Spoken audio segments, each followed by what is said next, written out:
هلا مرحبا بكم. أنا دابان أمين من قناة دابانس يونيفرسم، قناة دابانس يونيفرسم. طبعا اللي ما يعرفوني، أنا دابان، اسمي دابان أمين. أسوي قناة فيديوهات على قناتي على مراجعات أفلام العربية والأفلام الأجنبية، وهمنا أخبار التكنولوجيا، وهمنا أخبار اللي يتعلق بالاقتصاد التكنولوجيا باللغة الكلية. كنا كبداية أول شيء متردد أسوي فيديوهات عربي، بس هسه قلت خليه هم اسوي مرات فيديوهات بالعربي خلي الناس يستفادوا منه. واول شيء اسف على لو عربيتي مو كل زين، على مود اني يعني مو نيتف عربيك، يعني مرات يعني احتمال ما عندي ضمائر كل زين، بس اللي قصدي اللي اوصله مني لكم هاي المعلومات اللي اني اريد اشاركها وياكم. طبعا اليوم نحكي على المسلسل فريندز ريونيون. هاي المسلسل اللي اول شيء سووا عرض مالته بال 1994، وبعدين اتطول هاي المسلسل لل10 سنين ل10 مواسم. طبعا هاي مسلسل يعني غني عن تعريف، تقريبا كل الناس بكل العالم حتى لو مش شايفه تقريبا سامع عنه. طبعا شلون شركة ورنر بروس اللي يعني صاحب المسلسل فريندز ريونيون قرر يسوي ريونيون. طبعا الريونيون شلون صارت؟ اكو حكي من زمان، اكو ليكس يقولون يسوون مسلسل فريندز ريونيون ويجمعون كل الطاقم العمل، هاي 6 اشخاص: روز، ريتشل، مونيكا، فيبي، جوي ان شاندلر. طبعا من زمان دي يقولون هاي الحكي، بس كل حكي كان تقريبا يطلع كذب، ما يطلع صحيح. بس الفكرة ليش هسه بالذات صارت ورا 17 سنة من تاريخ انتهاء المسلسل، ليش صارت شو اسمه الريونيون هسه؟ طبعا كبداية اشرح لكم. صاحب مسلسل فريندز هو شركة ورنر بروس. شركة ورنر بروس همنا ممتلكة شركة بلاتفورم HBO ماكس اللي مثل نتفليكس وديزني بلس. وهسه اكو ورا الموضوع الكورونا اللي صار بانديميك ووباء عالمي، كل الناس قعدت بالبيت وكل الناس يباعوا على افلام ومسلسلات وكل هاي شغلات عن طريق البيت وعن طريق لابتوب لو ايباد لو اي شيء، ما يروح سينما لو ما يعني ما يتجمعون يروحون مكان. هسه الطلب على اونلاين ستريمينج بلاتفورم صار ازيد وازيد، مثل نتفليكس، مثل شاهد بلس بالعربي اللي اكو عنده كونتنت عربي وانجليزي. طبعا شركه ورنر بروس هسه اكو منافسه قويه بينها بين ديزني بلس وبين نتفليكس. تعرفون نتفليكس عنده فوق ال 200 مليون مشترك، اكتف مشترك يعني، وكل الناس يعني تقريبا اولموست يعني تقريبا معظم الناس عنده اشتراك نتفليكس، لو عنده وحده له مشاركه ويا صديقه. طبعا الفكره شلون صاير؟ نتفليكس قبل كان دي يعرض فريندز، دي يعرض كل الكونتنتات من باقي الشركات، بس كل هاي الشركات اللي عندهم كونتنتات قوي قال احنا ليش ما نسوي بلاتفورم خاص لنا ونعرض البلاتفورم مالتنا، وهمين نسوي برودكشن انتاج للافلام والمسلسلات الجديده على مود نربح اكثر. هسه نتفليكس مو مثل قبل، عنده كل الكونتنتات اللي الناس يحبها. هسه نتفليكس دي يصرف ببغض على كل الناس، يروح يما يقول اني عندي فكره، عندي بروبوزال، اسوي فيلم، اسوي مسلسل، بس على مود فريندز يصير عنده كونتنت عالي، كل الناس يبقى بالنتفليكس. طبعا ديزني بلس اكبر مكتبه بالعالم اللي عنده افلام مارفل كلها، افلام ستار وورز، وهمنا كل الافلام كرتونات وكل هاي الشغلات مال الاطفال يتعلق بالديزني ممتلكه عن طريق شركه ديزني. ديزني المكتبه مالته كلش عالي ومكتبه عائليه، يعني الناس يعني اللي همنا ما يريد يسوي اشتراك لديزني بلس احتمال على مود اولاده يسوي اشتراك. على مود هاي ديزني بلس بوقت قياسي وصل تقريبا نص المشتركين مال شركه نتفليكس، عنده فوق ال 100 مليون مشترك، و HBO ماكس هسه تقريبا بحدود ال 40 مليون مشترك عنده. ايش خلى HBO ماكس يسوي هاي حركه؟ يشتغل على تعاطفه وعلى هاي النوستالجيا وعلى هاي الوتر مال الناس اللي بيحساس. مثلا هاي جيل مالتي وتقريبا كل الجيل اللي قبلي يحبون فريندز، ماكو حلقه ما شايفين اكثر مرتين.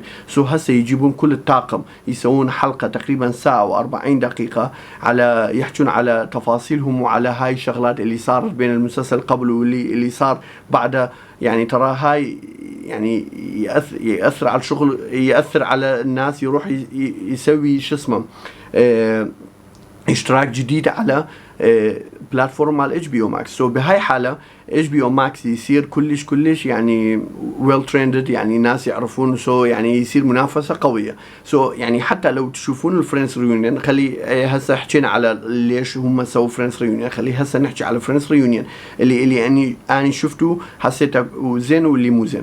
طبعا فريندز ريونيون خلال هاي 17 سنه عفوا، قالوا احنا خلال 17 سنه احنا بس مره التقينا كلنا، يعني ولا مرة ملتقين كلهم. سو يعني هاي يسوي للأودينس للفان مالتنا يعني يصير تحميس فيري عالي. يعني هسه تحميس فيري عالي، يعني نشوف هم شو يقولون، شنو اللي بينهم، شنو اللي صار بينهم.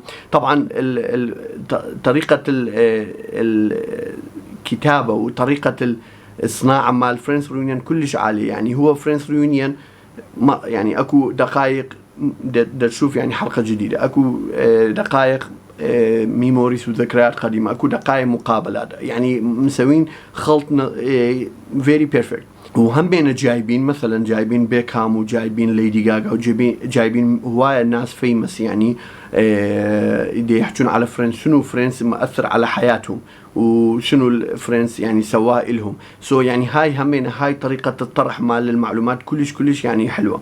بس الفكرة شنو، يعني أنا اللي دا أشوفها مثل دابان، يعني هاي صح هاي فريندز يعني هاي مسلسلة سوى إلهم تقريبا، يعني هم مشاهيرين بكل عالم، كل الناس معروفين، من كل الناس معروفين. بس هاي هم مسوي مشكلة إلهم بالرأي، على مود هم أي واحد يشوف طاقم مال فريندز دي يحسها هم فريندز، يعني مو غير طاقم. يعني شو اسمه، يعني انت ما تقدر تشوف مثلا جوي لو تشاندلر بغير دور، يعني اوتوماتيكيا تذكر دوره بالشو اسمه. سو هاي على اللونج تيرم صح هم مستفادين ماديا ومعنويا، هم صاروا كلش مشهورين بالعالم، بس همنا عن طريق الكارير مالتهم انا دا احس هم همنا مظلومين من هاي الموضوع الفقاعه مال فريندز. وفريندز صح يستحق كل هاي الضجه اللي عليه، بس يعني احنا لازم يصير يعني لو يعني نباوع عليهم سبجكتيفلي، يعني نباوع عليهم مثلا هم دي يلعبون دور بهاي شغله، لازم نباوع عليهم بهاي شغله، مو مثلا كل يعني نشوف وجههم دايركتلي يعني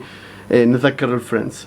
طبعا اكو شيء همنا كلش حلو بالفريندز، يعني يحجون على شو اسمه، يحجون ويا جون سنو البطل مال تعرفون مال جيم اوف ثرونز، يقولون هم عندهم كيمستري فيري عالي. على مود هاي ليش انا اقول لك، يعني هم صار لهم 17 سنه ملتقين مره واحده، لو تشوفهم قاعدين ويا بعض ودي يحجون على القبل ودي يحجون شنو صاير وشنو حياتهم يتغير وما اعرف شنو، تحس يعني الكيمستري مالتهم كلش عالي. على هاي الحكي جون سنو شي يقول اكو دور اللي شو اسمه الروس وتشاندلر اللي شايلين القنفه على درج يريدون يصعدون. طبعا الروس دائما يقول بيفوت، بعدين شاندلر يعني يزعل ويقول شات اب. شي يقول جون سنو، يقول لو تقرا على هاي المشهد على الورق يعني على السكريبت، يعني مشهد سخيف، يعني ما بي اي شيء يضحك، بس لو تباوع عليهم تضحك، يعني اكثر لو تباوع اكثر من مره تضحك. يعني الفكره شنو، هم عندهم كيمستري عالي وعندهم فيزيكال ابيرانس، كوميديان فيزيكال ابيرانس، يعني شكلهم يعني وطريقه طرحهم للحكي والمعلومات يحسسك يعني هم كوميديان ولازم تضحك. سو يعني هاي اللي كلش حبيتها بالريونيون، دي يحكون على كل التفاصيل.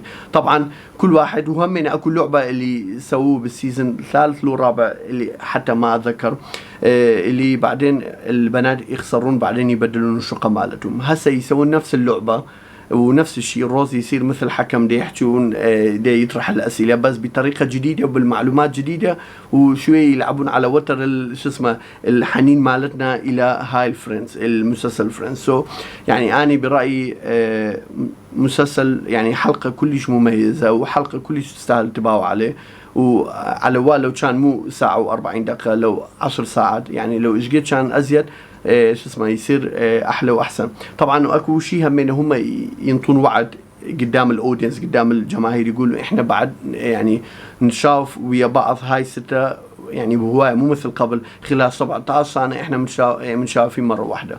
سو يعني واكو شغلة ثانية من اقول لك، يعني جوبي يسأل روز داخل هاي الحلقة خاصة، يقول تذكر اللي سوينا حلقة اكو كان طوبة كل واحد يرمي الطوبة على ثاني، بس بالشر لازم ما يوقع. هاي اللعبة اللي كان يسوون، يقول ما اتذكر. يعني اني صرت بي صدمه، يعني اني كل حلقات الفريندز حتى الاسماء اعرفها، اعرف هاي الحلقه اللي هاي الاسم مالته شي يصير داخل الحلقه. يعني تخيل هم ايش قد كان مضغوطين ودي يسجلون كل هاي الحلقات، واحتمال بيمهم كلش صاير عادي، وبس احنا بدنا نشوفهم يعني على مود كلش أثر علينا. وحتى يعني يسألون بعض منو شايف فريندز كمسلسل، يعني في بيقول اني شو اسمه ما شايف سيزن 3-4 سيزونات، جو يقول اني ما شايفه، بس هسه اطفالي صاروا اكبر دي يباوعون وخلاني اباوع وياهم. قال اصلا اني ما احب اباوع على نفسي، بس احب اباوع عليكم على مود I don't buy anything from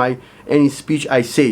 يعني يقول اني ما اشتري اي شيء اللي دا اقوله بالمسلسل، شلون اباوع على نفسي. حتى هم مو باوعين على المسلسل. يتخيل يعني ايش قد المسلسل ما اثر على حياتهم. اني اسف طولت الفيديو، اتمنى تشاركون بالقناه مالتي، وهمين تشتغلون المنبه على مود كل فيديوهاتي يوصلكم. واني اسف، ويعني اكثر من مره اسف على مود عربيتي، احتمال مو 100% عربيتي زين، بس اني باصل كردي على مود هاي. قلت بس خلي همينا يعني اوصل افكاري واوصل مراجعتي لكم، همينا انتم تستفادون. وان شاء الله نلتقي بفيديوهات جديده.